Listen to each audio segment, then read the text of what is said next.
பேய்களுக்குலாம் வந்து பார்த்திங்க அப்படின்னா கால் இருக்காது அப்படின்னு சொல்லுவாங்க. இந்த வேதாளம் சொல்லுவாங்க பார்த்தீங்களா, அதோடைய கீழ்ப்பகுதி வந்து பார்த்திங்க அப்படின்னா ஒரு கோன் மாதிரி இருக்கும். ஸோ அந்த பேய்களுக்குலாம் வந்து பார்த்திங்க அப்படின்னா கால் இல்லை அப்படின்னு சொல்லுவாங்க.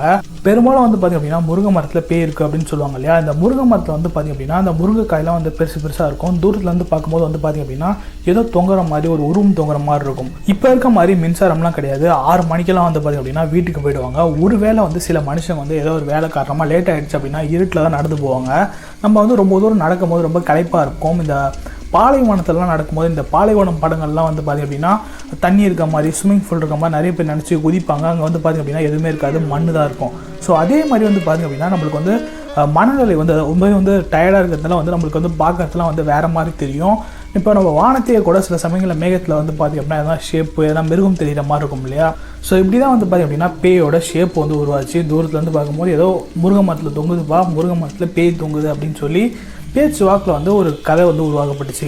ஸோ அதே மாதிரி வந்து பார்த்திங்க அப்படின்னா இந்த ஆலமரம் அரச மரத்துலாம் வந்து நைட் சமயத்தில் படுத்தா ஏதோ அமுக்கிற மாதிரியான ஒரு ஃபீலிங் இருக்கும் அப்படின்னு சொல்லுவாங்க. இந்த ஆலமரம் அரச மரத்துக்கெல்லாம் படுத்தா ஏன் அந்த மாதிரியான ஃபீலிங் வருது அப்படின்னா, பகல் சமயத்தில் வந்து பார்த்திங்க அப்படின்னா எல்லா மரங்களும் வந்து பார்த்திங்க அப்படின்னா ஆக்சிஜன் நம்மள மாதிரியே உள்வாங்கிட்டு கார்பன் டை ஆக்சைடை வந்து ரிலீஸ் பண்ணும்.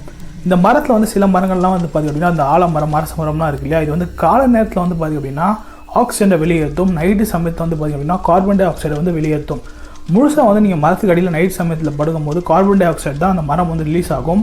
அது வந்து உங்களுக்கு ஏதோ அமுக்கிற மாதிரியான ஒரு ஃபீலிங் இருக்கும். ஏன்னா அந்த இடத்துல வந்து ஆக்சிஜனே கிடையாது, கார்பன் டை ஆக்சைடு மட்டும்தான் இருக்குது. ஸோ இதனால தான் வந்து பார்த்திங்க அப்படின்னா ஏதோ அமுக்கிற மாதிரியான ஒரு ஃபீலிங் உங்களுக்கு அந்த சமயத்தில் வருது. இதுக்கு காரணம் பேய் கிடையாது, மரம் வந்து ஆக்சிஜன் பதிலாக கார்பன் டை ஆக்சைடை ரிலீஸ் பண்ணுது. அந்த காலகட்டத்தில் எவனாவது ஒரு இடத்துல வந்து ஒரு கல் நட்டு வச்சுட்டு போயிட்டானா போதும், பட்டையை அடித்து அதை சாமியாக மாற்றுற மாதிரி எவனாவது ஒருத்தன் மரத்தில் ஆணி அடிச்சிட்டான்னு வச்சிங்களேன், அந்த மரத்துக்கு பேய் பிடிச்சிருக்கின்ற ஒரு மூடி நம்பிக்கையை ஃபாலோ பண்ணக்கூடிய மக்கள் இன்னமும் இருக்காங்க.